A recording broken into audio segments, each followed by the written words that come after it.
You hear that? Cranky, cranky, clicky, The clicky. sweet, sweet sound of my new fidget spinner. Yeah. I can play with this all day. I can sit at work and just like it's like a Serenity Now, a little self-custody, like cathartic release valve. Just Yeah. It's kind of neat, right? I actually, if we actually decide to go to Palm H, which is like copolymer, or no, it's homopolymer acetal or some shit like that, like Palm H or Delrin's the trade name for it. oh, it's The click is actually a little nicer. It's a little like a different kind of tone to the click. I kind of like the Delrin, but it's a little more expensive, and it doesn't really give us any benefits other than that. like It's got a throatier click to it. 308 compared to an AR. Snap. Yeah, exactly. That's a great analogy. I love it. Well, I just these are out, available to anyone. I got mine. I love the way, so comparing the old one, which was the best you can ever get, with the table. Okay, so the table, or sometimes you can't see it. You want to take it off and look. Am I aligned? Where am I? And okay, a little different extra bits of tolerance there. Great tool. And then this solid, and you can see with the, if you can see that, there's notches where you can just look down through there and go, am I aligned? Oh yeah, I am. What was that letter? Oh, it was a Q. Yeah. Cool. Yeah. So easy to use. I mean, it's really a remarkable little device, dude. And the thing is, the ABS that this is made out of now has a little more give to it, but it's still very solid, right? So you get this like great balance between like how much impact force you have to apply to the washer and getting a good impression, because it has just enough give to just let everything kind of sink in, right? Like we used to sell a brass hammer, and we'd sell the brass hammer for a reason, because the brass, when it interacts with the steel punch and the steel washer and the really stiff, what is it? I can't remember which brand of aluminum it is, but it's the higher, harder aircraft grade aluminum that the other one was made from. But there's a number designation like 7250 or some shit like that. I can't remember the number right now. But the thing is, the brass hammer, what that would do is give a little bit of give on the top of the punch. So it would help distribute the impact forces down a little bit, right? So it like effectively in that microsecond that the hammer is actually contacting the punch, it's softening up just enough at the brass head to allow those impact forces a little more time to make a deeper impression. It turns out that ABS is doing that same thing, except from underneath instead of on top. So you get that same, just enough give to let that punch just sink down real nice, but it literally just takes like a little tiny tap to make that happen. Like I made a video, I put it on the website, where I'm actually like hitting my hand with a hammer and making the same sound. I'm just trying to show people like, this is not like boom, like I'm like sitting, I noticed my finger was kind of, but it's literally just a little like boop, boop, boop, but it's hard to hear. Like when you do the punching, like on a video or something like that, and you're on a table, it's just like bang, and it sounds like, oh my God, that guy must have smashed, but it's like a drum, right? It's not just like if you hit a snare drum with a stick, that doesn't mean you're like bang, right? It's just like the nature of the drum makes it amplify that little tap, right? But it's still just a tap. Same thing with the Gen 2 MicroSeed. It's awesome. Speaking of awesome, hey, should I play the thing? Yeah, play the new video. Let's see if we have no one watching. So check it out. Back in 2013, a computer engineer accidentally threw away a hard drive which contained 8,000 Bitcoin. I don't know this guy, but I feel really bad for him. I can't even imagine what it feels like to wake up one day and realize that you just, threw $1 billion in the trash. If you don't know the story, back in 2013, this guy was a computer engineer. He had mined himself a bunch of Bitcoin. He had about 8,000 of them laying around. He stored all that wallet information on a hard drive. He thought he had transferred that wallet information to a new hard drive, and then he threw the old one out. Turns out he didn't. Oops. I'd just like to point out, if this guy had a MicroSeed back in the day, he could have put all those seed words on a single 32 millimeter titanium washer. This is grade 5 titanium. It's fireproof, it's waterproof, and it comes with every single MicroSeed, along with stainless steel washers that you can get in any hardware store. And we even give you nylon washers in case you just might need to sneak past one of them metal detectors. It's safe to store, it's easy to hide, and it's just one more layer of protection to make sure that you never get separated from your Bitcoin stack. Stay humble, stack sats, make sure you take self-custody, and by all means, be sure to back up that seed phrase. Don't be the guy that just threw out $1 billion.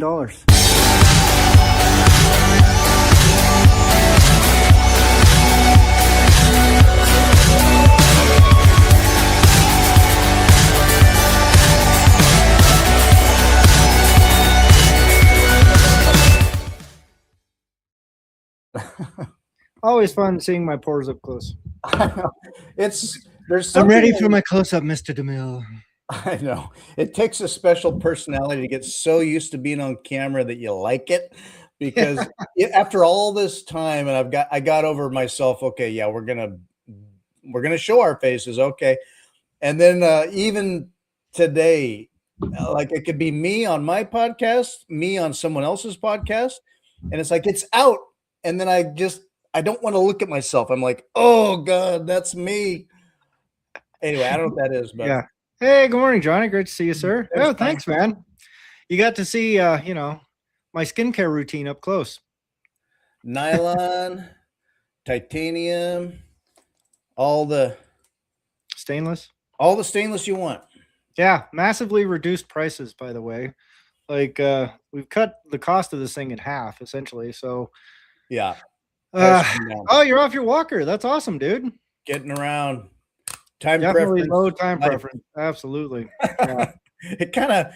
It's refreshing in a way. It's almost like a time clock detox where you're engaged with the core important things of life, like just walking, Like watching TV, drinking beer in your underwear, and fucking eating Cheetos.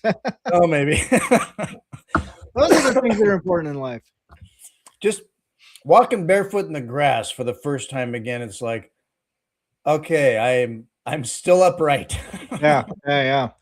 Well, I mean, it's one of the things I really miss about California is like being able to put my feet in the sand and walk around in the ocean like that. I don't know if I'd put any stock into the grounding theory and all that kind of stuff, but I'll tell you what, every time I'd take a lunch, go down to the beach and like El Segundo there and just kind of plot around in the sand, get my feet wet, and then, dust off and go back to the office. It was just like the rest of the day was kind of like, so Yeah.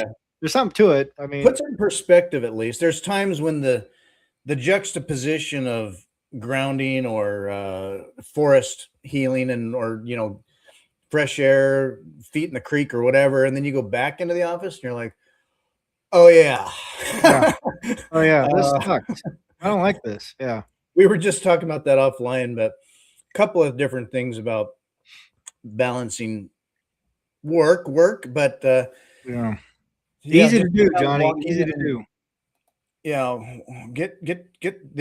they say get your steps in, but we were wondering, like, are there any true Bitcoiners left? I think we're tapped out, perhaps.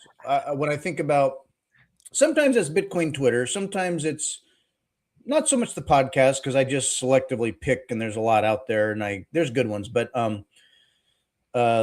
the news, the people I talk to, and I think, and I'm in whatever orange pilling you might be doing it all, but it's like the market's tapped out. The fertile brains have been harvested, and there's none left. There's no brain space left anymore. It's gone. We done used them. Well, like you said, we were talking about this offline, and my kind of reply to that is like, well, we may be tapped out of like ANCAP adjacent libertarian minded Austrian economist, we may be out of those kind of Bitcoiners, right? And the problem is Bitcoiners think like that's the real Bitcoiner. If you're an Austrian economist, if you believe in, Mises and praxeology, and you believe in commodity theory, and you believe in all of these things, and you believe the Jekyll Island and all these kind of conspiratorial things, you go, yeah, Bitcoin makes a lot of sense, right? So I think we may be approaching saturation on those minds in terms of like who's coming into the space and whatnot. which means 99.98% of the population is not those people. Like they're just, most people don't think that way, don't view the world that way, don't even, and they never even consider it. It's not even a thing that they think about ever. Like what was the last Libertarian Party in the last election? I mean, if they break out of single digits, it's amazing. But let's see, what did they do? Results. But yeah, I felt it and I mean, I was even a while ago, people were talking about, and not just with the fiat price, but just sort of feeling tapped out on orange pilling. Like you can talk and talk and talk about it, but are there any more people that are like, oh, that's interesting, I might need that, or I'm curious, or what I have isn't working well enough for me, or there's problems. It's more like, okay, well, yeah. Anyway. Yeah. Well, Ron Paul back in '88 got 0.5% of the vote. Andre Maru got 0.3%. Harry Brown, 0.5%. Harry Brown in 2000, 0.4%. Michael. I thought Ron Paul got a lot more than that. Oh no, 0.5%. Bob Barr.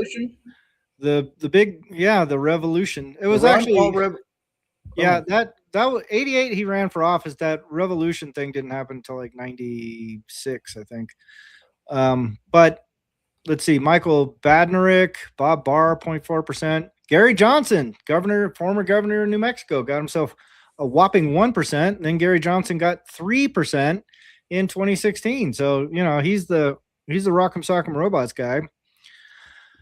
And then we got Jo Jorgensen. She slumped all the way back down to 1.2%. So so if you take that as like the primary Bitcoin audience, okay, so it's about roughly 0.7% of the population is probably natively Bitcoin friendly. If you adhere and stick to the so-called Bitcoin principles of like money and sound money and all that kind of stuff, you've literally got less than 1% of the population that even contemplates this on any level. And among them, there's fractious discontent. So you go, well, okay, so how many people are left to talk to about fucking sound money? None. Yeah, like we're tapped out. But if we can kind of get out of our own way and kind of recognize where Bitcoin actually sits in the global economy, you go, well, there's all kinds of people who'd be interested in what we're talking about. It's just we keep saying stuff that sounds fucking insane to them. We go like, oh my God, you gotta, Austrian economics. And, all you got to do is go Google Austrian economics critic. And then you're going to see like laundry lists of shit. And that's the first thing anybody's going to do that you're sitting there debating with over a coffee or at the water cooler. They're just going to go, I don't know what the hell this guy's talking. Austrian school of econ. What the fuck? What? Praxeology? What are you talking? Ludwig von Mises? What? What are you talking about? Monetary policy. Money grows on trees. We just want more of it. We want to spend it, right? Yeah. Well, I mean, even the people that know better are like, they don't listen to you. They don't listen to, Murray Rothbard. They're listening to like Donald Trump's talking pieces, and they're listening to Fox News. And on the other side, you got people that are listening to like Bernie Sanders, and they're watching CNN, but neither one of them has any idea about, like, when you say Austrian school, they're just like, huh? And then they go look it up and they go, oh, those are those people that all my people think are retarded, so I don't have to listen to this guy. Like, that's as far as the thinking goes. I go, I like Bill Maher. I watch HBO every night, and I love Bill Maher's talking points, and he thinks this is all dumb, so I think it's all dumb. And that's it. That's as far as the thinking is going to go. If it's not entertaining, I can't pay attention. So, like, but is it entertaining? Are there sound bites and punchlines? Yeah. No? Well, and does it align with my priors? Does it align with what I think the world operates like already? If the answer is no, then you're saying like, okay, this is the ask of Joe Average. Everything you know about money is wrong. All the people that you love and cherish and think are great and speak to you personally, they're all wrong too. And the people that you disagree with, they're all wrong. Everybody's wrong but me. You go, yeah, I don't think so, buddy. Like, I'm just not gonna. I don't really. I'll be polite to you. I'll say, oh, that's interesting. Oh, that's so neat. I'm glad you got a hobby, whatever. But they're never going to take you seriously as a human being, because you're literally just like, you're so far outside their bubble that you appear to be alien. Like, the words you say are just what? Like, just go talk to your mom about fiat debasement for Right. 10 seconds ago. How's that conversation going to go? They go, yeah. Hey, would you pass me the sugar? Oh, that's cute, honey. Oh, that's, yeah. Oh, yeah. The central bank. They don't, but the only thing they're thinking is like, I think I put too much salt in this recipe, and Fritz is still talking. Nod now. He's looking at me. Yeah. And that's the level of engagement you get. So how do you reach those people is the big question. Yeah, this is me at work when I'm most edgy, and I just sort of have to be like sort of that grumbly old aging guy who actually thinks about the big picture when it applies to just burning taxpayer money. And so and then I have to watch myself, because if I really was an honest person and wasn't playing a role, I don't think people would want me in my job. For all of you in my world listening to this, mental note, it's like, and the fact that I have to filter and think twice about, self-expression on things. It's a controlled, it's mind control, navigating like what's politically correct, I guess, really. So I was, I was on the cusp thinking this week about these reports, and I guess you call them money, grant reports, grant requests, getting money to do things. And they're asking for questions on things that they want to see changes in outcomes from, like tides coming in. So what are you going to do to protect this one sandcastle right here? Right. Or it's crumbling, but make it crumble less. Yeah. And my response that I want to take with all that is the honesty would be existential, or I'd want to start with money. I'd want to get into praxeology and the nature of what they're expecting us to do for outcomes based on what we have seen going on, expect to happen. Just, well, I guess it could be, if we did nothing, it could look like this, which, I mean, we're not doing nothing. We're continually always doing stuff. But how are we going to make it better? Squeeze that even tighter, get more juice out of this. And I want to be honest. And the honesty would be like, we're going to we're going to apply more of these acronyms towards things to stop the tide. What I don't know. The acrobatics don't make any sense to me, but Right. I don't know. I'm rambling about my job now, but No. Well, I mean, but what you're talking about touches on, the rest of everything, right? Because, everything. I know. well, that's like that's the sort of institutional logics we were talking about. And, like I mentioned that I changed my Twitter handle to be historical institutionalist, because that's like the closest academic moniker I could find that would sort of adapt to what I'm actually doing when I do research and academic work. But it touches right into what you're talking about, like that, the way the institutions run. Like, if you think about that, if you have half a brain in your head, then your job is to go, yep, we're going to do all these great things. Yes. Here's our 10-point plan to reduce homelessness. Blah, blah, blah, blah, blah, blah, blah, blah. No one's going to ask you where the money's coming from. Like, some member of the public might go, where are you going to get all the money for this? You go, well, and then you just have to pad over that and then kind of wiggle around it. And then 5 years from now, they're going to go, hey, we got all these problems, and here's my 10-point plan. And you just keep doing that until you're retired. Yeah. Right. Like, there is no incentive for results, and it's a process-oriented thing. Bureaucracy is process-oriented for a reason, because that's how it functions. That's the only thing it does. It just creates processes. Like, if you strip away all the artifice, if you strip away all the, high-minded language and laws and rights and all this fucking nonsense that people like bandy about, like as if it actually exists, and you go, what's the purpose of bureaucracy? Just to put processes in place. Grow the state.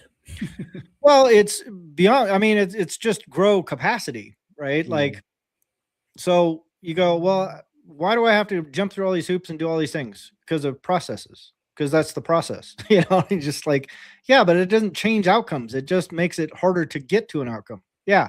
And then we'll come up with a new process for that. Right. But that's it. That's the only thing what they can is it generate. that you do here? Yeah. Well, we gotta process stuff. When we have meetings about the process, and we have meetings about the meetings for the process. We're processing stuff. We got Right. charts, we got graphs. More money. There's not enough money. Never enough money. More money. Right. And I've seen like president after president, governor after governor, binders of plans, plan after plan. Right. And it can work in areas when they dump money on it. But it how doesn't efficient work. It that never is. works. Like, But then, yeah, just rinse, repeat, another big binder of a plan on the shelf, a new set of goals.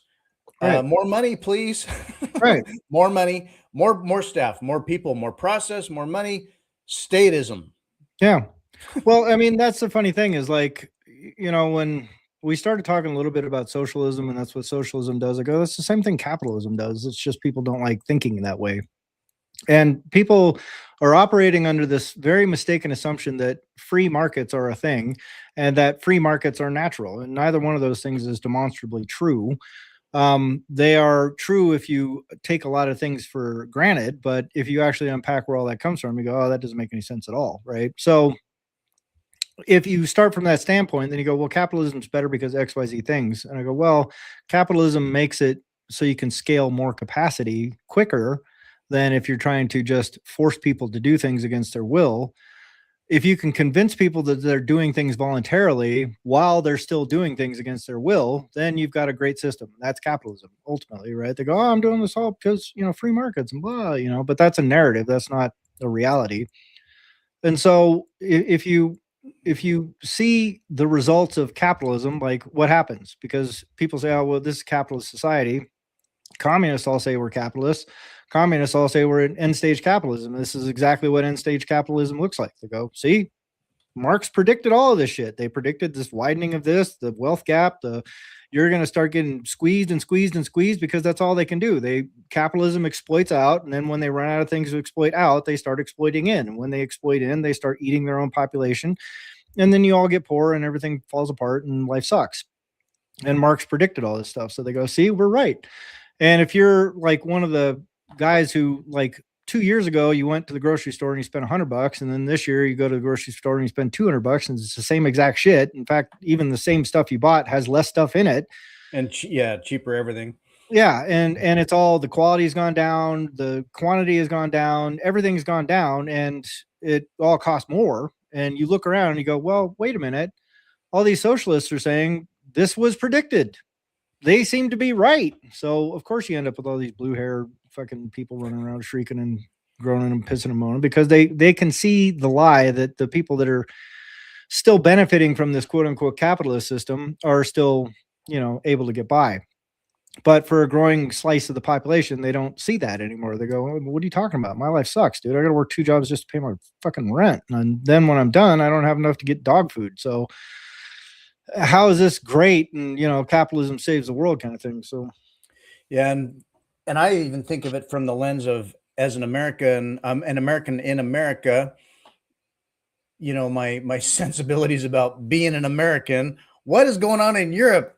Can someone tell us about Europe? Hey, Robin's here. Robin. Should I color my hair blue? Would that help? Well, you'd fit in better. Well, we were talking about, where's your rainbow flag? Are there any based Bitcoiners left? In Europe, is there fertile ground? Are people going to feel the need to move into Bitcoin if they start feeling it from different things? I don't know. There's talk about, you know, with DAC 8 or digital identity stuff. Is there still fertile ground for Europeans to be like, maybe I do need Bitcoin? Or is it kind of, have we tapped it out? I think actually in Europe, we almost get it more. There's this weird thing where if people are having a government that gives them less freedom, they like revolt a little bit more against the government. For example, in Germany, there are a lot more Bitcoiners because the government is doing a lot more weird shit than in Austria. So I feel like even there you see a little bit of a difference. For example, also self-custody and all the sovereignty. When I listen to the German content in Bitcoin, it's a lot more on sovereignty, a lot more on. They are way more excited about running their own node. They are way more excited about backing up their seed phrases and self-custody in general than the general American space. I feel like maybe it's also just because America is a lot bigger and the space is bigger, but I think they're very, I don't know. Like, Well, Germany's a big country, right? 50, 60 million people, isn't it? it's a big country, yeah. It's 60 million, something like that. Maybe 80 million even, like somewhere between 50 and 100, I think. And it's not new news, but it's been popping in news lately a bit because Bull Bitcoin's working on it, fighting it. But there's the DAC 8. Yeah. DAC 8, so it doesn't apparently go into full implementation until September 30, 2027, where automatic data exchange between EU member states. But it went in, it was passed the beginning of the year, January 2026. So it's like there's a runway to this when it's locking in. But meanwhile, getting compliant with it, exchanges obligated to collect and report personal details. It's all the KYC stuff. So anyway, DAC 8. Yeah. And all the other things. Robin, I'm glad you're here because, when Fritz said that first earlier, I was like, I think we might be tapped out of Austrian economics, commodity theory, like libertarian-leaning Bitcoin people, right? Like, I think there's a saturation point to that particular psychological profile, but I think but that represents like a sliver of humanity, right? I mean, it barely counts as a thing to count, right? But I think there's still a wide swath of people that are not quite like, I believe in, sound money and fix the money, fix the world, and we're going to replace central banks, and everything's going to be on a Bitcoin standard, and it's going to be libertarian commodity theory, Austrian school economics for everybody, and the whole world's going to be a utopian paradise of capitalist ideals. I don't think there's a lot of people like that even exist, full stop, period. But that's typically what the Bitcoin pool draws from. But I think that has a lot to do with the messaging. And I think there's a lot more people that would become a lot more interested in Bitcoin if there was a language that allowed them to understand it on their terms, not on what we think Bitcoin should be and how people should act based on what we believe, if that makes sense. Yeah, I'm curious what you think. Yeah, I think there's three kinds of people that would be interested in Bitcoin, and only one kind of person is really interested in Bitcoin. I mean, the Bitcoiner that is interested in Austrian economics is interested in individual freedoms. This is the one that already gets Bitcoin. But there's also the one that gets sovereignty rights but hates everything digital because he thinks digital is automatically surveillance, is automatically CBDCs, is automatically bad. I see actually very regular in my comment section people saying like, yeah, Bitcoin is basically just a CBDCs. It's from the state. They attack you with that. It's kind of their preparation for digital money and all of that things. So I see a lot of people that I feel like could be Bitcoiners if they would understand Bitcoiners. They have the right mindset. They really like cash. They like the physical cash proponent. They don't like digital money.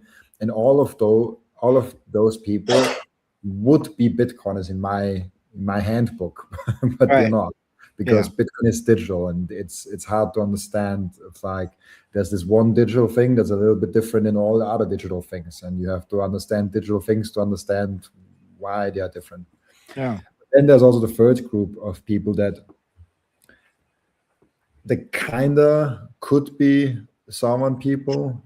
But they kind of have to be nudged in the right direction. They're kind of like not as hardcore on the sovereign side, but if you explain it to them and sit them down, they understand why people need sovereignty rights, why people need privacy, why people need Bitcoin. It's kind of I think the biggest pool where Bitcoin itself can still pull from.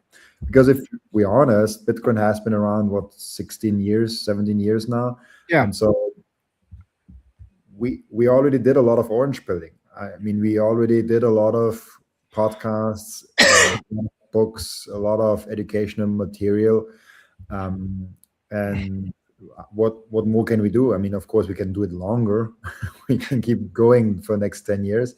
Yeah. But there might just be a saturation point where there's not that many more. I think we can definitely get a lot bigger in the hardcore Bitcoin space, but maybe there's a saturation point reached at some point of people that like sovereignty, get Bitcoin, and want to be part of that mission.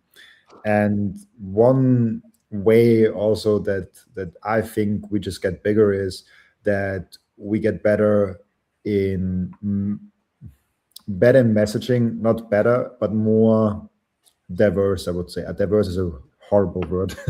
Oh, but it's an appropriate word, I think. Yeah, it's an appropriate word. It's like some people get SATA, some people don't.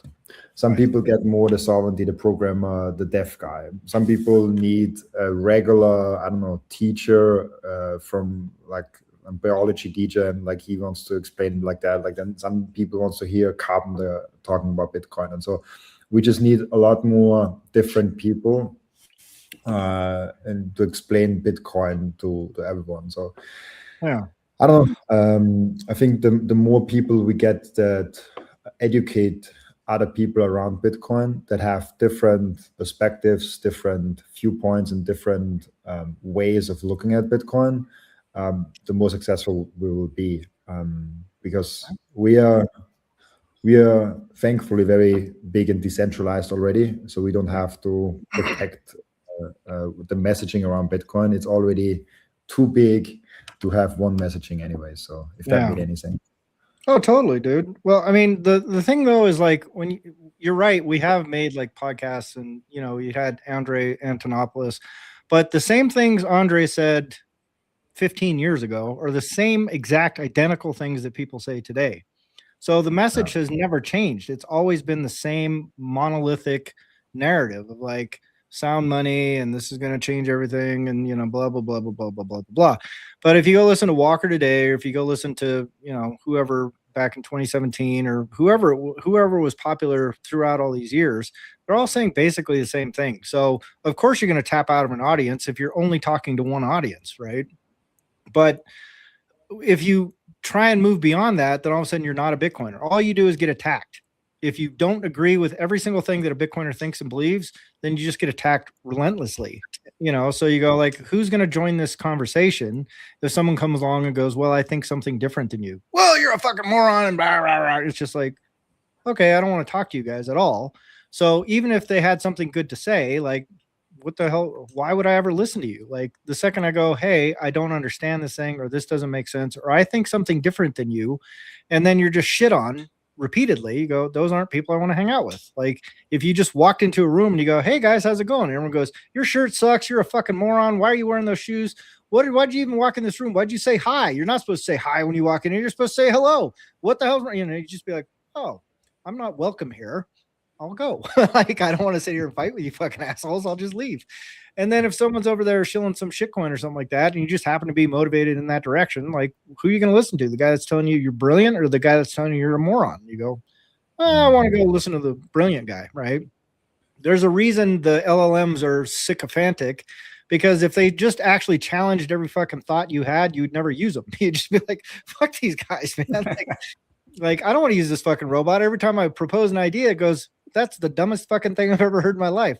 Do you understand that I have access to the entire encyclopedia of human knowledge? I already know that your idea is fucking terrible. It's going to fail. You're never going to make it. You're never going to be a poet. You're never going to be an artist. You're never going to be a fucking painter. You're never going to be a famous fucking movie star. All those things are fucking fantasies. Get real. Go get a job. Stop being a bum. They just be like, I don't like this robot. This is fucking, this is terrible. So the robots have to be sycophantic, because that's the only way they can be helpful to you. Even if they were, it would be helpful for most people to hear the truth, but they just can't. Their ego just goes, nope, I don't like that. I don't like that. It's not possible that I'm going to be Elon Musk, right? Like nobody wants to hear that, you know? Go write that screenplay after you've lived like a whole life, and then apply all your knowledge. Don't Right. just, I'm going to write a screenplay. No. Right. Anyway, But that's exactly what the Bitcoin space is, right? You walk in the room and you go, I'm here to explore knowledge. And people just go, fuck you. It's just like, oh my God. Okay. Well, I guess I don't want to, everything I think is wrong. I'm going to go find something that satisfies my ego and makes me feel good and makes me feel positive and included and, part of the group. Right. entering the Bitcoin Viper pit. I think exactly. most all Bitcoiners, even the based ones, we all really are wanting fiat number go up. And the fiat number go up drives a lot of this, the tide of it, and the interest. So that ebbs and flows. But even as there could be a rising, but I don't know if it's a plateau, but the base, when I think of based maxi Bitcoiners, it's kind of like we got what we got. But my hope is that as more people really enter and get curious again because number go up, and I guess that's how I kind of got into it too, was number go up. Oh, what is this again? Oh. And then once you're in for a while and you learn more, and then there's a proportion of those people that really start thinking. And then maybe that's juxtaposed against failing fiat. So they can be like, oh, well, now I'm more aware of Bitcoin. Bitcoin did well there for a while, or is doing well. So when there's a cycle, or say the cycles continue, we keep more of them. And the floor of good base Bitcoiners does continue to grow. It's just slow. Yeah. Well, I mean, if your floor is growing slowly and your overhead is exponentially growing, I don't think you're ever going to have a floor that's worth talking about, right? Like if you've got, let's say 500,000 people, maybe even 1 million people worldwide that are just like, yeah, Bitcoin, freedom money, blah, like what you'd call based maximalist. And you go, okay, that's 1 million people out of 8.9 billion. You go, oh, so what's that? What needle does that move? None. Now, if you go, okay, well, let's just say a real true based Bitcoiner is the person that's running a node. You go, how many nodes are there? Well, depending on the crawler, you can say there's like 100,000, maybe. There's only 23,000 that are accessible. So there's only 23,000 relaying transactions and accepting transactions and whatnot. So you go, oh, okay. So there are somewhere between 20 and 100,000 people that are actually true based maximalist Bitcoiners, based enough that they can go figure out how to plug a freaking node in the wall, which is not rocket science. You go, okay, so we've got 1 million people that might have exposure. We got about, let's just give them the benefit of the doubt and go, there's 100,000 people on planet Earth that really believe in this Bitcoin thing, and they're full on Austrian praxeology, maximalist, blah, blah, blah, blah. You know, okay, so how many is 100,000 in the scope of 8.9 billion people? Nothing. Like all 100,000 Bitcoiners that run nodes could die tomorrow and nobody else on planet Earth would notice. They'd just be like, oh, well, okay. Yeah. Oh, 100,000 people died. Yeah. I mean, I guess shit happens. I don't know. Would they get electrocuted by their node? I don't, I mean, like they're not even going to think about it. You wouldn't even make the news. You know what I mean? So it's kind of, so if that floor is growing by 4% every cycle, you go, okay, so every 4 years we gain 4,000 new people that are like really based Bitcoiners that want to come in and run a node. You go, okay, well, what is BlackRock doing with Bitcoin right now? Oh, they're bringing hundreds of thousands of people in. Like every fucking asset manager on planet Earth, Bitcoin on the map now. I mean, Bitcoin ETF.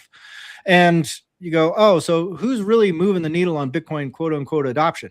BlackRock, Fidelity, Strategy. How many people buy Strategy shares? How many people are buying BlackRock ETF shares? How many people are buying Fidelity shares? You go, it's a lot more than the 100,000 people running nodes, and that's going to absolutely grow exponentially versus your 4%, 10%, 20% a year of based maximalists that come online. You go, yeah, that's every 4 years you get 10,000 new people that might run a node, maybe. But history suggests otherwise because node counts have been flat for years. So you go, oh, so we're not even increasing the quote unquote floor of based maximalists. We're just treading water and declining because once bear market shows up, node counts start dropping and people drop out. And now we've got an active subset of the based Bitcoiners that are trying to, they're actually going out of their way to fracture what little remains of that 100,000 node operators so they can split off 10 or 15. So they're actually reducing the count. And you go, oh, okay. So BlackRock already won, by that metric. You just go, oh, we're never, ever going to catch that thing unless we can figure out a dramatic shift in our messaging. But that would take all of the based maximalists having a dramatic shift in their paradigm. You go, what's the likelihood of that? Zero. Like, these people are baked in. It's part of their identity now. They're never going to change their mind about what they believe. So you go, oh, okay. So it's Bankcoin. Great. Cool. So, Gradually, then suddenly. Yeah, there's no suddenly here, dude. The suddenly is BlackRock. The suddenly is fucking Fidelity. The suddenly is MicroStrategy. Who are the biggest holders now? It's corporations. It's not fucking plebs, dude. Could there be macro changes that give it all a push? I don't know. That's when people need it, when people find they really need it. I was just looking at the number of nodes on the node map here, but let's see. That's the thing, like people come into Bitcoin usually when the price goes up, and as you said, Fritz, like they leave again in the bear market, and a few of them actually stick around. And the ones that stick around for long enough, they might do self-custody, and then if they do self-custody, maybe some of them, as we know, not a lot of them, run a node. So it's like there is not a lot of people that have direct exposure to Bitcoin, and a lot of people have indirect exposure to Bitcoin. Like, if you think about who has indirect exposure to Bitcoin, if you buy the S&P 500, I know it's not a lot, but you have very small indirect exposure already to Bitcoin. Right. And I think that's more of the way of how we get to everyone in the world, and how do we get to all the money in the world. Not through people buying a cold card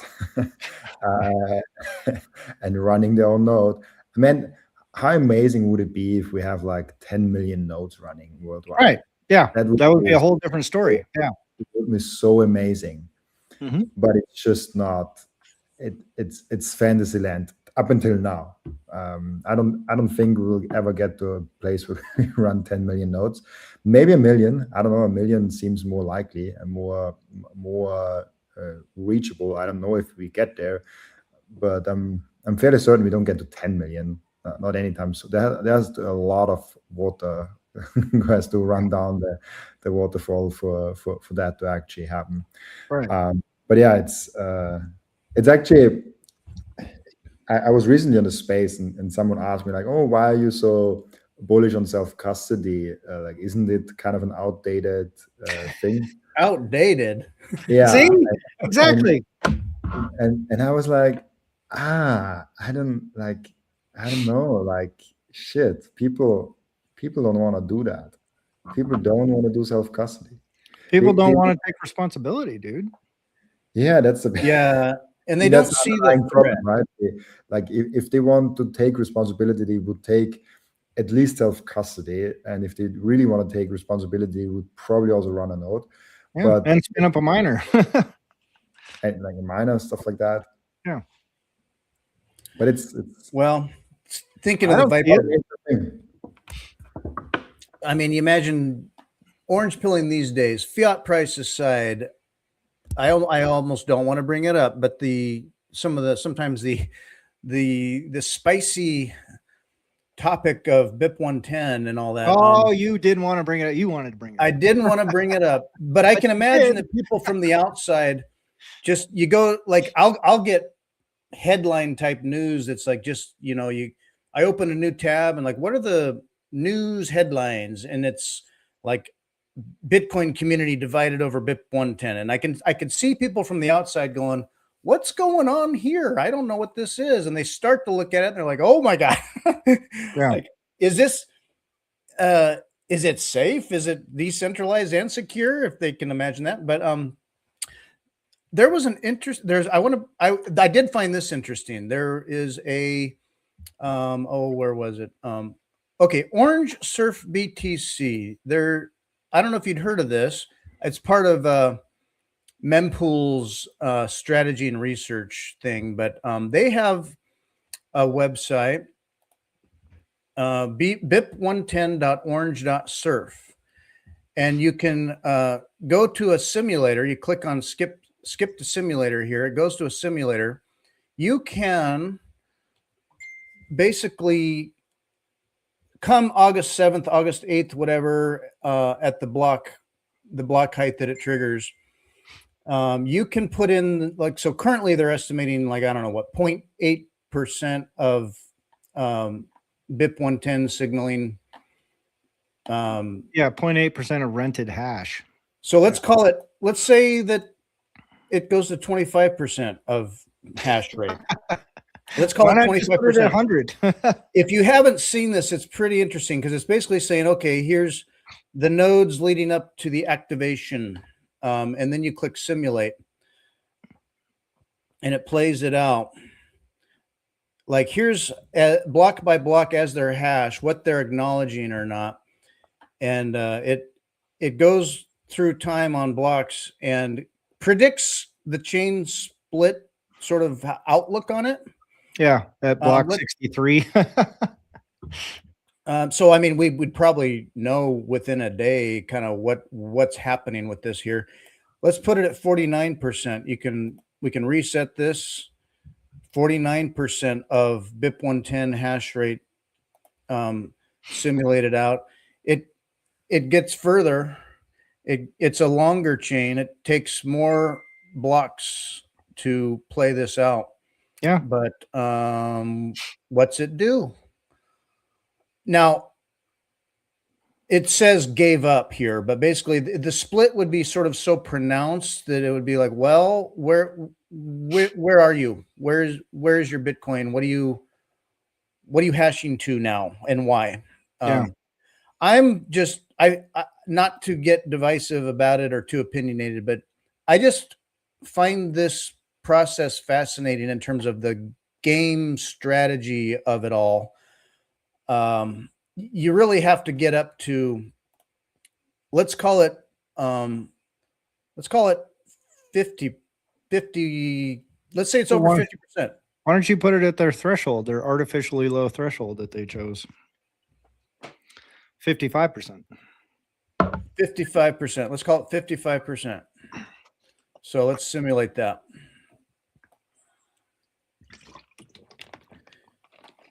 So, yep, there are blocks that are not acknowledged by one side, hidden, I guess you'd say.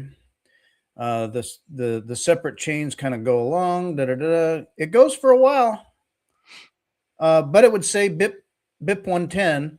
Now, I mean, I've heard some interesting talks. Like Mechanic's been talking a lot, and of course, Crater and stuff. They're basically saying no. BIP 110 does activate. It will activate. Mm-hmm. Well, then what does that gameplay look like? They mine one block and then their chain's dead. Well, if they had 55%, you could say, well, they have the most accumulated work, the longest. Yeah, they don't have 55% though. So that's like you know what I'm saying? It's like, well, if I won the lottery, I'd do really well with all these investment ideas. It's like, well, but you're not going to win the lottery. You know what I mean? So it's kind of like pointless to speculate. Foundry is asking miners to vote on BIP 110 soft fork. There's at least that's some signal from a miner to say, hey, we're not ignoring this. What I see though is that, oh yeah. So basically their starting position is a no on BIP 110. But if enough miners signal, 51% signal for it, they're indicating that they would go with the majority of miners. Yeah, they're going to go with a majority hash, dude. Like every miner is going to follow majority hash.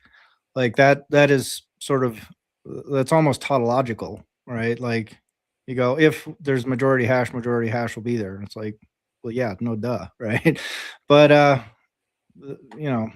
like it's interesting to see. I not even stating an opinion about any of it.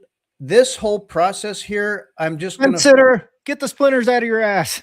I know I'm not really a fence sitter. I just don't like the nature of where the conversation sitter. goes. Fence sitter. Like, yeah, if you're on one Whatever, side court or the card. other, you're trashed. If you're in the middle, you're trashed. So it's kind of like,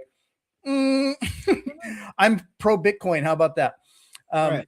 But anyway, it's a split. And then what? So here's, not to belabor this, I was thinking about this, and I don't know how spicy you care to be on here. Robin, if you want to get out of here, you can get out of here. No, Robin's got some really good thoughts on this. I want to hear Robin. Okay, good. Yeah. So here's my, I was thinking about this. Here's my thought is that here's what I'm hearing just recently from Crater, and maybe Mechanic has kind of said this as well in his own way.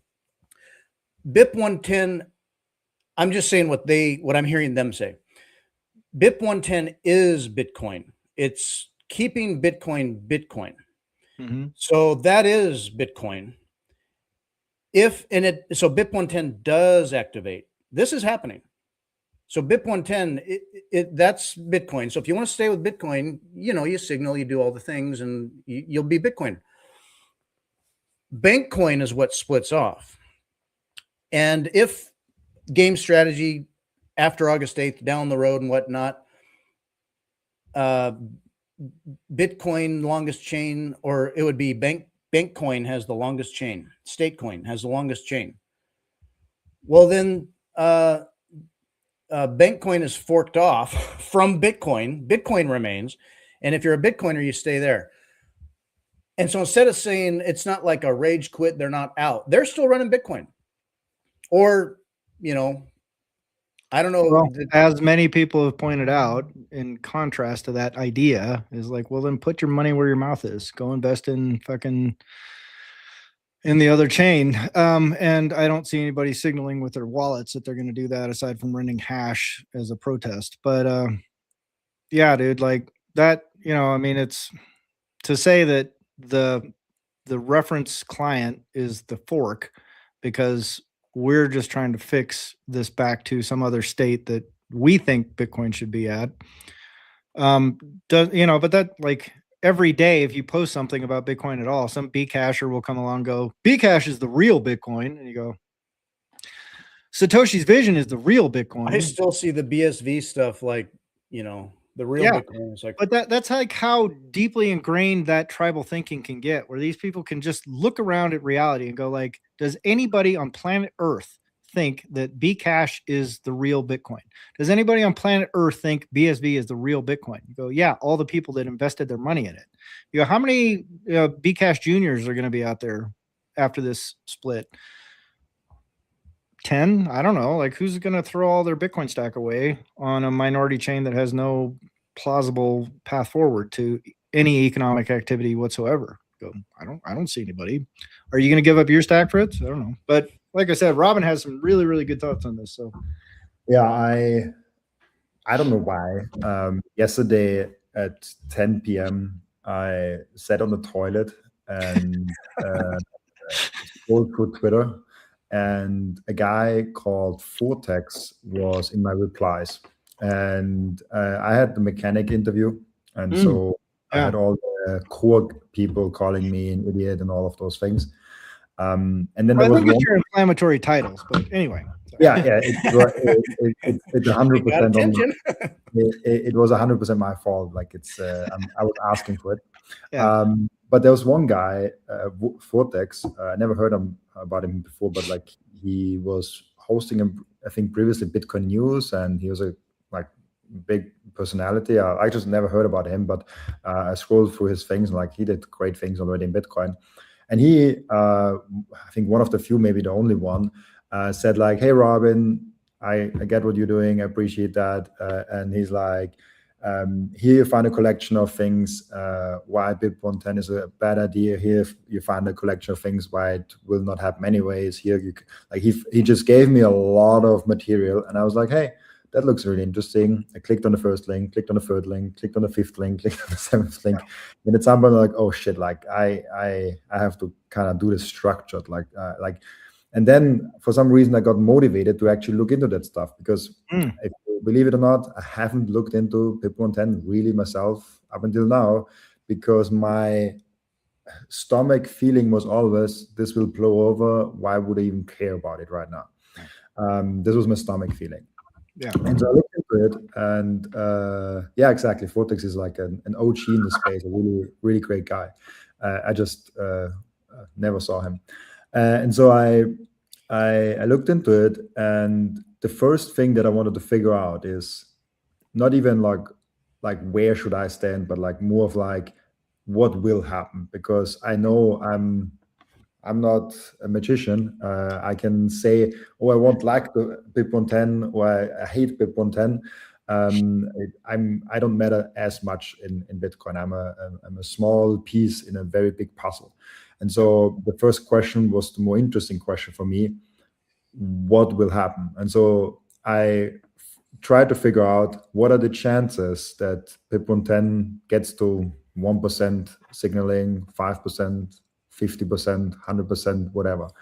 And so what I figured out is it has a very high likelihood to be around 1 and 2%. It has a lower likelihood to hit even 5%, and the likelihood that it gets to 10% or anything above 10% is basically zero.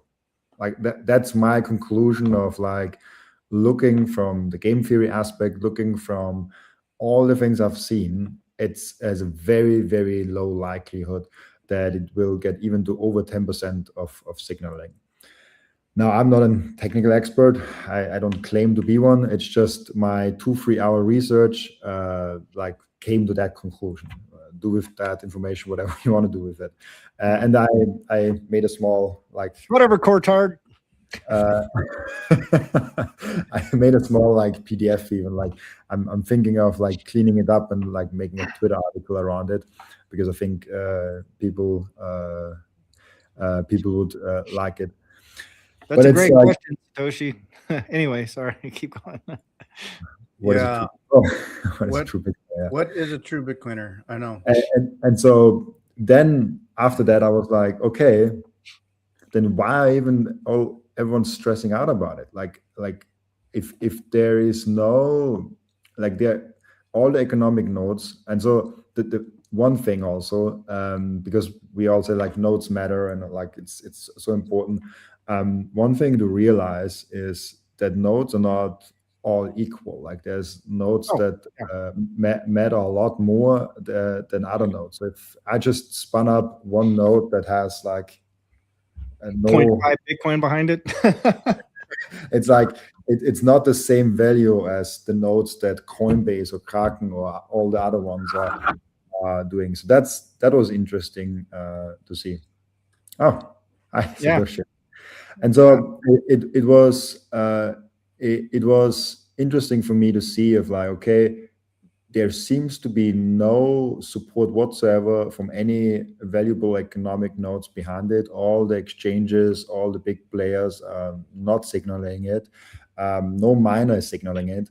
Even Ocean, the VP of something, Well, Chase, yeah, he's the CTO. You can't read too much into that because he's one voice out of the organization. And all he did was put out a paper that says, well, here's some things to think about, right? But now that's turning into its own drama that people are amplifying unnecessarily, I think. But anyway, sorry to interrupt. Yeah, but like even like the ocean pool itself, I don't think will signal all of it. So like I don't think they will even have the whole ocean pool. So my thinking is like, it seems like to me that this just will not happen. Like no matter on what side of the chain you wanna stand on, and I'm very much against the chain split. But no matter where you stand on, this will not be a reality. It's like, and also people say, oh, there's late signaling and then pressuring in.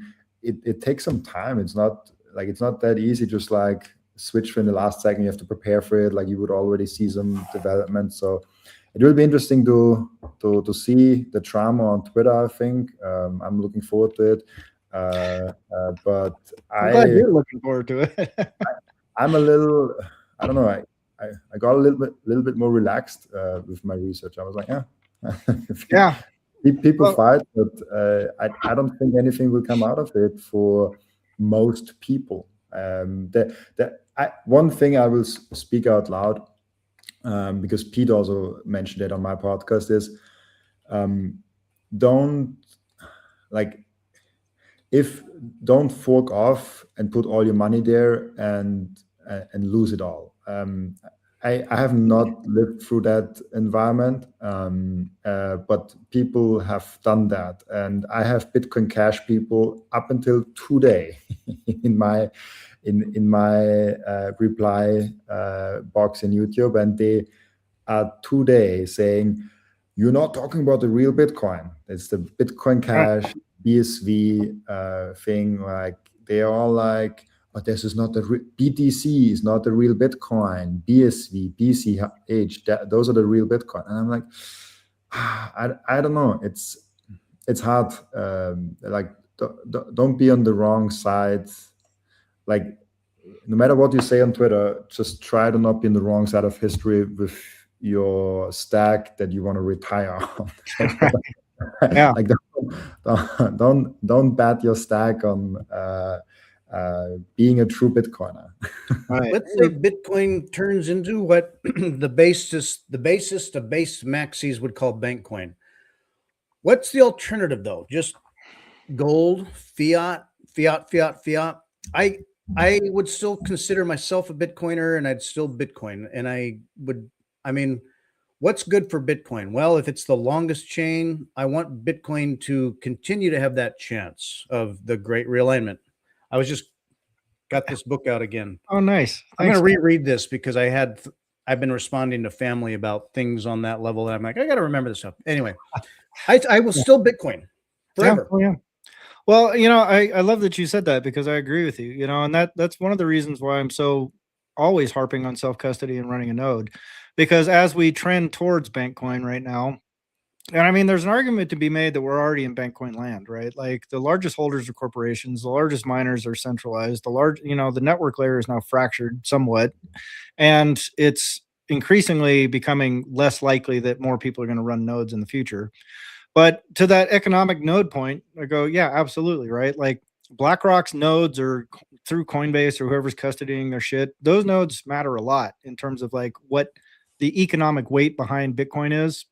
Those guys are determinative. But the thing we were talking about earlier is like, if you have 10 million nodes and you've got individuals that are holding, dust levels to, 1 or 2 Bitcoin behind those nodes, and they're transacting through those nodes, you go, okay, so what's the economic weight of 10 million nodes with a bunch of like little people holding Bitcoin? You go, oh, that's a significant number, right? That matters. So it's not like, well, I run a node, so I have a vote. Like it's not a democracy. And I want to be clear about that. But when I say like your node is like a vote, one doesn't matter, 1 million might, like I've posted that frequently. It's because that's where the economics start coming into it. That's where the economic weight starts coming into it. And the reason why it's so important, if you want to call yourself like a based Bitcoin or a true Bitcoin or whatever it is, I agree with Satoshi Guacamole 100%. If you're not running a node, you're not really a Bitcoiner. You're just someone that likes Bitcoin, right? And so if there's any base metric for like what makes someone a true Bitcoiner, go, do you take self-custody and run a node? Yeah, okay, you're a Bitcoiner. I don't care what you think about BIP 110 or knots or core, all these changes, yada, yada, yada. Like, are you doing the things that make you part of the network? Are you transacting through your node? Are you validating your own transactions? Are you going that route? I go, yeah, well, you're a Bitcoiner, right? So if you're relying on Coinbase's nodes or someone else's node to do all your transactions and all that kind of stuff, I go, well, you're a person who's like, you're speculating on Bitcoin, right? You're sort of tangential to Bitcoin. But all the economic weight right now is 100% without question in corporate hands. There's like a ton of whales. There's still a massive wallet concentration of early OGs. There's 5,000-6,000 of those guys that run around that have huge stacks, like ridiculous stacks. Collectively, they embody some economic weight. But right now, the hope is like, well, hopefully the OGs agree with me enough that they can go pressure exchanges and over-the-counter desks and all that kind of stuff to maybe get them to get on board with us. But none of those guys is signaling either, best I can tell. So you go, well, so where's all the economic weight? And what Bitcoin is to the public writ large, what am I buying when I buy Bitcoin is going to be determined by economic weight. 100%, because 99.99% of the people on planet Earth are looking at the economic weight. They don't care about your node policy or your philosophy of sound money or any of that kind of shit. They don't even understand what that language means. So you may as well just come down, start speaking Swahili to them, and they go, my Bitcoin is real. And they go, you just said a bunch of shit in Swahili, and now you said Bitcoin. I don't know what you're talking about. That ticker right there says Bitcoin. Coinbase says it's Bitcoin. BlackRock says it's Bitcoin. That's Bitcoin. You go, no. Ignore all the economic weight behind this thing. Just listen to me. It's like, well, I mean, you're fighting an uphill battle there. But if you have 10 million people that are all spinning up nodes and they all have economic weight, collectively, that's a huge amount of Bitcoin. And so when they go, we're not signaling for your proposed change, BlackRock, go GFY. We're not going to go to the 22 million limit because you just decided it's going to be better for your investors this quarter. We're not going to double it to 42 million. We're not going to change this consensus change so it makes it easier to do XYZ thing. Or we're not going to do any of these things that BlackRock might want to make it easier to censor transactions or be OFAC compliant or any of this kind of stuff. If you have 10 million nodes that go, nope, not doing that, GFY, we're just apathetically going to stay on the old version. Good luck selling your coins because we're not buying them. They have to take that into consideration. The miners have to take that into consideration because they go, oh, we might not be able to sell the product of our work. That's not good. And then Coinbase goes, oh, well, we don't get to sell our product of our work to those people because they don't agree with us. They don't think that what we're holding is Bitcoin. We have a decision to make now, and it matters. Right now, you go, what's the decision Coinbase has to make? Nothing. What's Mara have to do? Nothing. What's Foundry, Antpool, any of these people, what do they have to decide right now? Nothing. They go, I can tell you right now what the longest chain is. I can tell you where all the economic weight is. So that's where I'm staying. Like, threaten me, I might change my mind, but you are not a threat. So I'll just sit here on my hands and go. Here's what could happen August 7th, August 8th. Yeah. One orphan block, if they even get a block. It could be this. Well, like people that kind of understand the space well, or at least have done their homework, they go, well, yeah, that's kind of an obvious outcome, right? Like you go, well, yeah, I mean, like there's rented hash and a couple of miners at Ocean, but like the second they realize like they're not making money anymore, they have to switch, dude. You can't get people to violate their own economics suicidally because of philosophy, right? The only way you can do that is by force. And when you introduce force into this equation, it just kind of doesn't work. Fritz, if you just share my screen, there's just something coming up. I think like 30 or 50 minutes. It was posted from Sailor. Uh-oh. He literally posted that like an hour ago. Come on, buddy. So I obviously haven't read it, but I will read it. But it's fun that right in that stream, so while we were streaming, he brought that out there, and I just skimmed it through a little bit, but that's really interesting. He actually made 110. Yeah, well, I'm sure there's a lot of robot behind that, but the thing is like people are hating on Sailor right now because he's legacy finance, right? Like he's legacy finance through and through. You can say he's a base Bitcoiner, he owns Bitcoin, blah, blah, blah, blah. Like he's legacy fucking finance. He's been embedded in that world since the 90s. And to say that he's, like I appreciate what he's done for Bitcoin awareness, but in terms of like increasing pleb node counts, zero effort on that guy's part. Mm-hmm. And he is now one of the largest, he's, if not the largest holder on planet Earth behind Satoshi. And you go, well, he's scooping up a lot of Bitcoin. I gave Robin an article I wrote ages back about knots versus core. And I was trying to be really balanced and neutral about it because like I was just tired of the rhetoric and the, people just calling each other pedos and feds and whatever. And I was just like, whatever, just like this, there's a valid, legitimate conflict underneath all this, but it's not as dramatic as people are making it out to be. So I tried to put that article out. Nobody gave a shit, of course. But if you look through there, like there are things I wrote in the past when I was still shitcoining and still fucking a baboon. I wrote a very critical piece on Sailor way back in the day, like back in 2020 or something, going like, yeah, this is not the greatest money ever, dude. Like, what are you talking about? And I think some of those points are still valid. Like, I agree Bitcoin I have since changed my tune. I go, I think Bitcoin is a transformative technology. I believe that 1000% to the core of my soul. And like you said, Fritz, if it all turns into Bankcoin and this and that and the other thing, I'm going to keep running my own node. I'm going to keep contributing hash to the network. I'm going to keep taking self-custody. I'm going to maintain all of that ideology and philosophy and conviction behind that, while recognizing like, hey, we're not in 2017 anymore. This isn't 2017 Bitcoin. This isn't the Wild West of crypto and ICOs and all this crazy shit.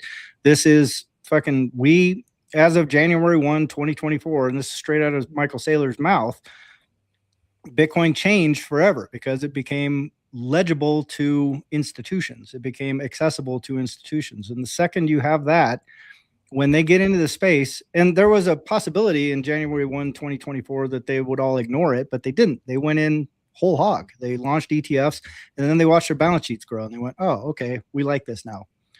The only thing we have going for us is that those people tend to be very, very, very, very, very conservative about things. They have banked a shitload of their client money on the idea that Bitcoin is immutable and uncensorable and sound property, and it's a commodity that we can monetize and so on and so forth. So they are not going to be the ones that are like spearheading the, hey, we want to change to 25 million coins, or we want to change to make it harder to do XYZ. Like, they don't want to change anything. They want to keep it as stable as possible because that's what they banked on. So as stewards, you kind of go, well, it's not ideal because they're also beholden to governments and regulatory pressure and all that kind of shit. But they're also people that you kind of go, well, if you're going to have someone marshal this project forward, at least through the regulatory and government environment, it's like, it's better to have those guys on your side than against you, is kind of, as a broad scope kind of thing. You go, well, do you want to be trying to fight BlackRock? Like, you can, but it's not saying that you can't, or you can't defeat that, or you can't overcome that. It's just like, well, but the likelihood of success goes down unless you have like a massive groundswell of grassroots participation, which we just don't have right now. So I found your article. Notzers and corsors. It's Notzers and corsors. Summarizing the fight right now. Yeah. Doink. Anyway, good. It's a good read. Thanks. Yeah. And we're still talking about it. It's been going for quite a while. Yeah, that was September 7th. So almost a year. I wrote that almost a year ago. That was right after he got thrown out of the Monetary Maxis group with Mechanic and Luke Dash Jr. and all the Dasher, whatever his name is. I don't know. But I was in that group for all of about 3 weeks, and I was kind of like, I don't know about this. And then they just booted me. So I was like, all right, well, I guess I'm not a Monetary Maxi, so whatever. But yeah, man, it's like Bitcoin. But a lot of the people in that group, like, I've met in person. I know these people, and and I think they're thoughtful, conscientious people. I don't think they're baboons. I don't think they're crazy. It's just like, I just go, well, there's a disagreement here, and the way you guys are executing it, I just don't like. That's all. I don't want to unnecessarily scare off potential Bitcoiners, and I don't want to lose otherwise good Bitcoiners. I hate to have a divisive people that carve themselves off and then, I don't know, rage quit. I mean, hopefully at the end of the day, people are still Bitcoiners, and that Bitcoin remains a fix. Yeah. Well, I mean, ultimately, like, if you boil this down, I think I still believe to the core of my little tootsies, they go, this is a transformative technology. And I don't think people really grok what that means yet. What it means to have an inviolable property right in cyberspace, I don't think has fully been appreciated by anybody involved, including hardcore maxi Bitcoiners. And to the Bitcoiners' credit, I think, like, every Bitcoiner that comes to it and is a maxi and is, espousing those ideals about sound money and all that kind of stuff, like, they've overcome an enormous intellectual barrier to get there, right? Like, that is such a huge accomplishment, just to break yourself free from fiat thinking right out of the gate, right? The only thing I suggest is don't stop there. Don't just go, well, I think I've got it all figured out now, because that's when you start running into problems, because nobody's ever gotten everything figured out ever, right? Like, that just doesn't happen in human intellectual discourse. You can't know everything and be fully confident in every conclusion you've come to. So I go, keep an open mind, because just because Satoshi wrote electronic peer-to-peer cash doesn't necessarily mean that's all Bitcoin is, all it will ever be, and that's all it's good for. Like what he's created observably, demonstrably, is a non-sovereign granted right of exclusion to valuable property. And the fact that there's a market for it at all has already crossed enormous barriers to adoption. Like you go, just create an asset and then tell everybody it's valuable. Like good luck with that. But these guys did it. We have it. It exists right now. And it is now globally recognized as a valuable commodity. So you go, what should I do with that? Well, get some. Like it's such a simple concept. But if you get stuck in this idea of like what you think Bitcoin should be or is, and you go, I know what it is. I go, you're really tempting fate. You're really tempting history, and you're really tempting the future. Because if you could see the future so clearly, you probably wouldn't be in the situation you're in right now. You'd be doing something else. You'd be Elon Musk or whatever. I don't know. But most of us can't. Most of us don't have that prognostication ability. So get some and appreciate what you've been gifted. The most magical gift to ever grace agricultural fixed society that is complex and deeply interwoven. You go, well, we have a property right that can't be taken. That's a big, big, big deal. But what it leads to, I think we need to see, not we need to steer, if that makes sense. Yeah, and maybe, later in August or into September, stuff settles down, simmers out, Bitcoin continues to function, and it's just a fertile ground for, okay, we're moving on now, and the money printers are on, and Bitcoin rips to think in such fiat terms, and we indoctrinate more good Bitcoiners. So. Well, I mean, whether you're a good Bitcoiner or not, what I would argue is that it doesn't matter who you are. Once you adopt Bitcoin in some way, shape, or form, whether it's through an ETF, whether it's you're holding Bitcoin in self-custody, whether you're a corporate treasury that's stacking Bitcoin, whether you're a ding-dong mom and pop shop that saves in Bitcoin, things are going to get better for you on a net basis, right? Things are going to start improving noticeably. And so the more that becomes true, I think the more people will adopt it on some level, whether that means they go buy some on Coinbase, whether that means they hold it in a corporate treasury, whether that means they have like a little estate planning thing where 5% of their allocation is in Bitcoin ETFs, whatever. Like all of those people's balance sheets are going to improve over time because of debasement.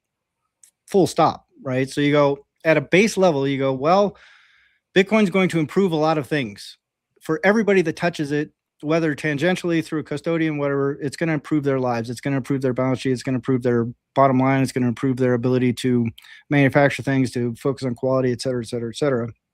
So let's promote that. Like, let's just kind of stay focused on that mission. The most important thing for me is like, I want individuals to benefit from the maximal amount of upside that you can get from that property right?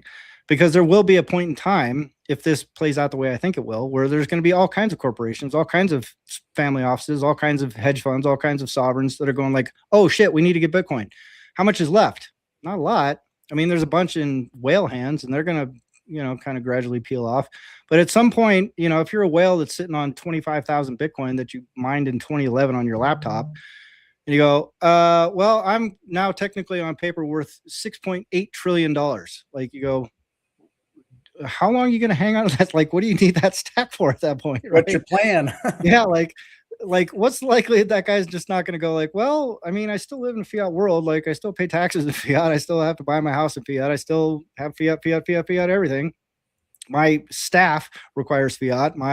So I'll just strip some off and, I'll lower my net worth from 6.8 trillion to 6.2 trillion. It's just like, so there's always going to be those natural sellers, right? Because like, how much is enough, and then what becomes of that later is like, you go, either that goes in corporate hands or goes in pleb hands. And I go, well, let's try and make sure it goes, as much of it as possible goes into pleb hands, because that's going to make them very powerful economic actors in the global political economy. They're going to be people that get to dictate terms. And when you are in a position to dictate terms, and your philosophy and all that kind of stuff can kind of enter the conversation on a meaningful level. Because right now it's meaningless. Like if you're the 0.5% of people that are libertarian-minded, Austrian economics, praxeology people, you don't matter. Like nobody cares what you think. And it's I can just point to the world and go walk down the street, go to your local Starbucks and go, what do you think of Austrian economics and praxeology? And people are like, huh? Like you could ask 1,000 people. You're probably not going to get one single person that goes, oh, yeah. Ludwig von Mises and his sort of revolutionary thing. And he looks at human action and he starts from a priori concepts. And you go like, oh, cool. Well, you're the one. You guys get what I'm saying? I know I'm kind of rambling Yeah. here. I wonder down the road, let's just say all these big whales have more than their entire generational tribes wealth can even know what to do with. How many of these big whales, when they're just anonymous or not, ungodly wealthy, how many throw away the keys and lock it up and reduce the supply? How many disperse it all to all the visible wallets out there and say, here you go, Bitcoiners, here's my gift to all of you? How many set up endowments to do so many things? And could we see the world change just from, maybe it's a handful of individuals, but that individuals start saying, you know what, I'm getting older now. I can only do so much in fiat land. I mean, how many yachts do I need? What change can I be in the world? And it'd be interesting to see what comes out of all that. I mean, Saylor obviously has this huge potential and kind of that vision in a way, even as he's, spinning up a flywheel of what he's doing. But there could be many people out there that decide, I want to be a change in the world, actually. I don't want to just sit on a stack like a dragon in a cave. I'm going to go fly outside and breathe some fire on the world. Yeah. I don't know. What do you think, Robin? Where do you see the future of Bitcoin? I think it will be great, but it will be very different to what maybe Satoshi envisioned, or maybe he envisioned it anyways. It will be, I think, a lot more convenient for the user of Bitcoin. I think most people will not self-custody. I think most people will not run a node. I think most people will have some kind of layer that is 1, 2, 3, I don't know, maybe even 4 layers over the actual Bitcoin. I think right now we're at the era where the internet was, I don't know, 1995, 1993, wherever you want to pick your start date, where everything is very rugged and where people thought everyone will run their own email servers, and 20 years later everyone is on Gmail. I think we have a very romantic view on how Bitcoin will be adopted in the future. Yeah. And I think romantic view is beautiful. It's nice. It's great to have. It's fun to talk about, but it's, I think, not very accurate on how things work in the world, because people are convenient. People want to have services and products, and they don't want to hear what to do. They want to have the solution. So they don't like. They don't want to like, oh yeah, I have to buy the cold card, I have to buy the MicroSeed, I have to buy this and that, and oh, I have to watch those videos, I have to binge watch Ben, I have to then buy those 5 books, and then at some point I might be able to self-custody my Bitcoin, run my own node, and do all those things without making mistakes, without losing everything. They want, download this app, put your money in there, and you're fine. Right. Yeah. They want a solution. And so I think people that are now into Bitcoin are not representative of the future adopters of Bitcoin. It's sometimes a hard realization for us romantic Bitcoiners, but yeah.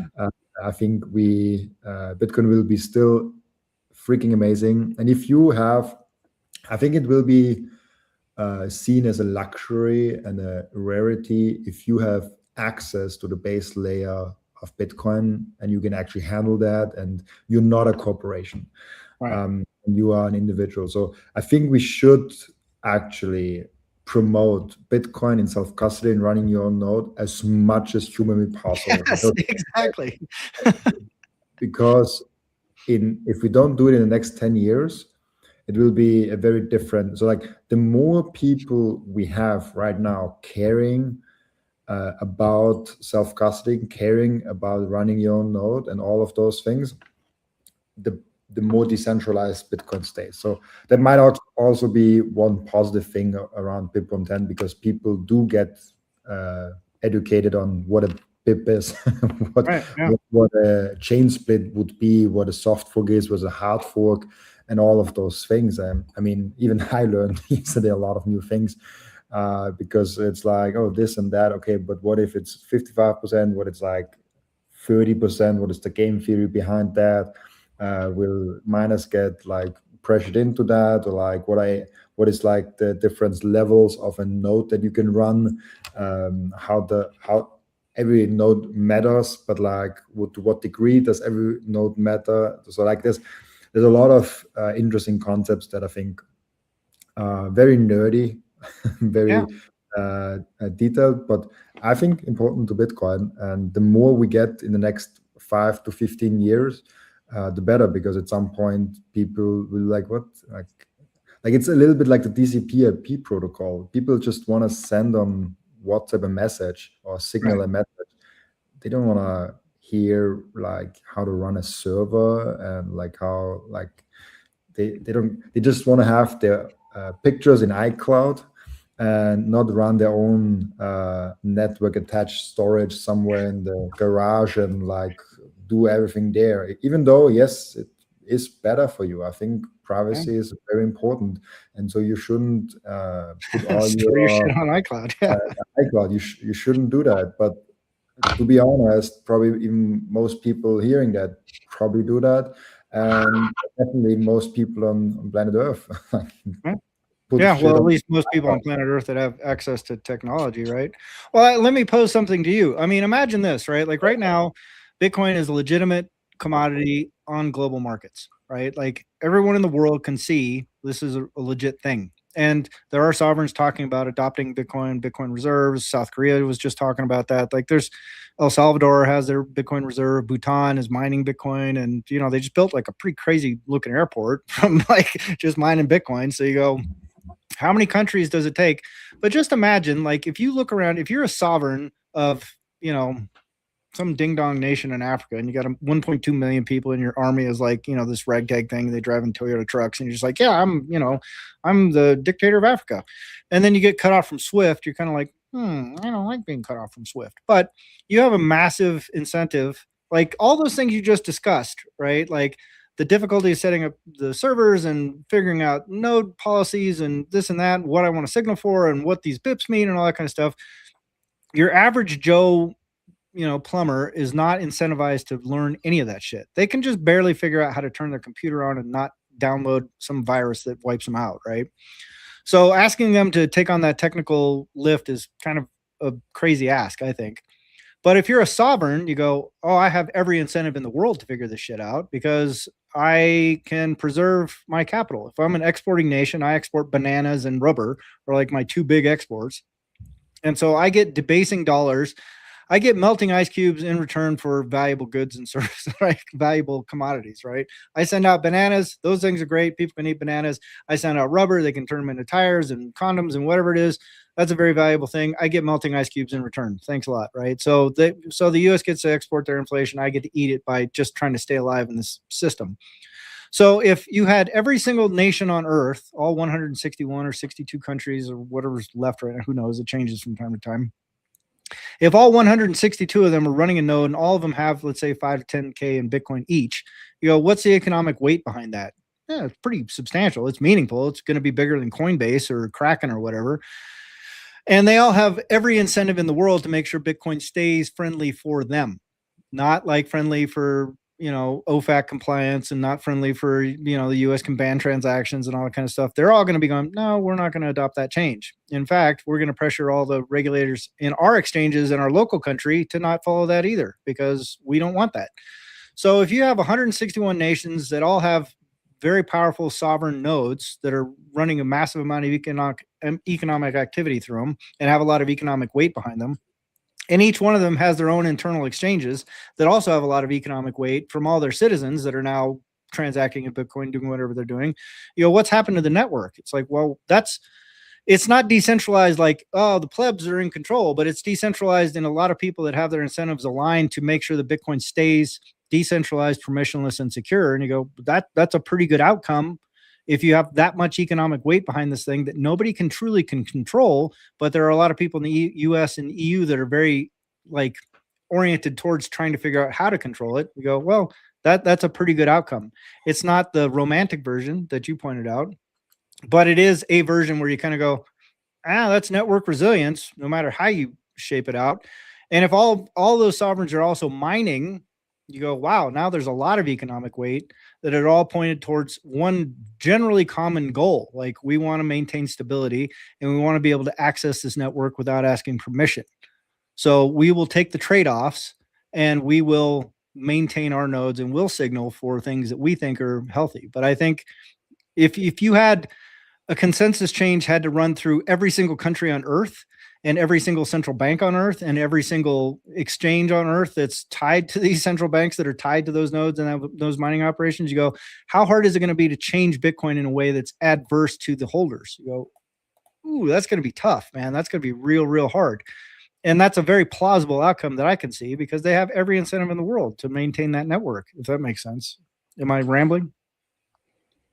Yeah, like the nation state theory is really interesting, also especially smaller ones, and there's so many. Like there's like 200 like plus nations, like and also very small ones. I mean there's nations that are inside of a bigger one. So like Austria, for example, is not like itself. It's like also in this Europe EU thing complex in there.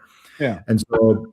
But like they are still to a certain degree sovereigns, and then like all the Americans ones, the South American ones, and all of those things, the African ones, really interesting to think about what are they doing to preserve their rights in the future. Are they running their own miners?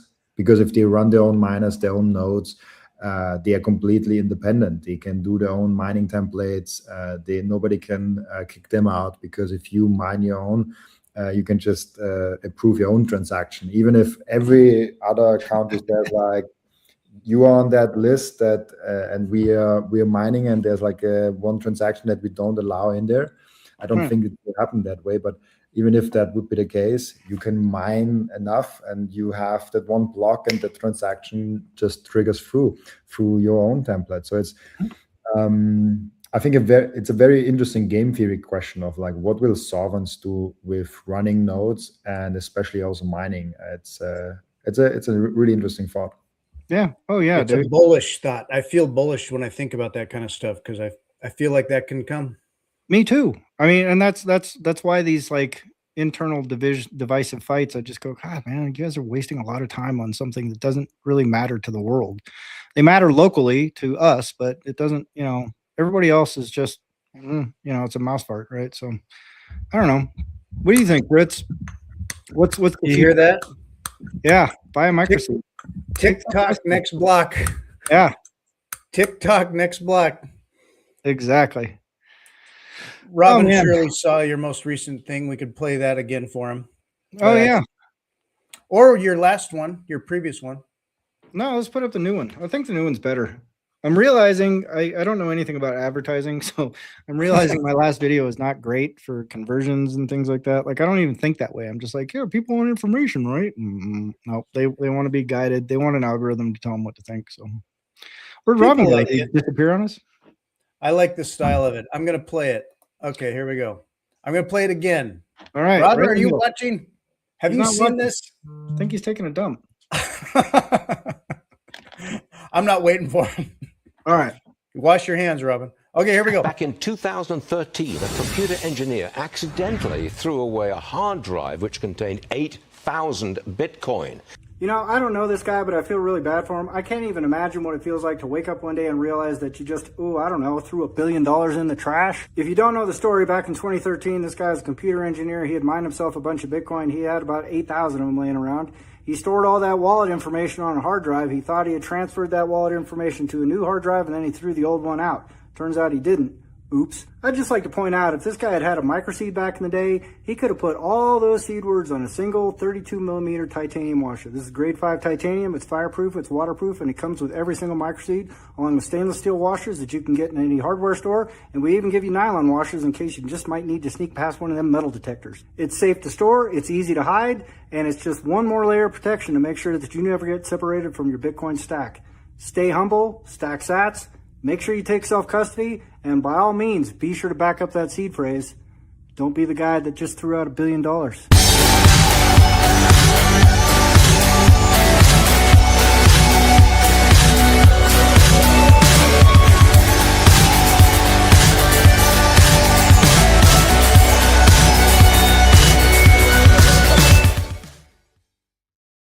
Beautiful.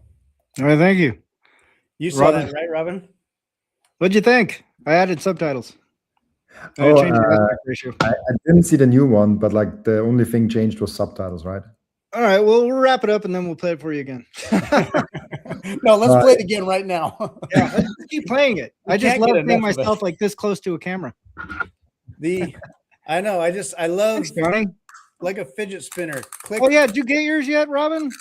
No, we have to check where the package went. Like I didn't get any notification. What? I haven't also checked, but Wait, you haven't checked? It's probably sitting in the box right now. Walk around the corner, past the falafel shop, to the gas station, open up your box and get your thing. Let's see. Let's find Robin's order. Let's see where it is in the world. I don't know. Are we going to wrap up here? Yeah. Oh, there he is. Hard as it is to say goodbye. it's just still the same. goodbye. People will see a changed, improved, golden world, and they won't even know why. Politicians will take credit. Politicians will place blame. There will be ruptures, but it's all part of the great realignment, right? Hell There you yeah. go. I think it's gonna be great, man. I'm really, really bullish for the future. I know it looks like daunting, and like if you follow any media at all, you're being manipulated towards a negative outlook on life. Like things are about to get better, and I am very much. I'll stick with that 100%. So, yeah, thank God for Bitcoin. Thanks, Satoshi. Thanks, Satoshi. Thanks, everybody, for joining us. And until next time, bye.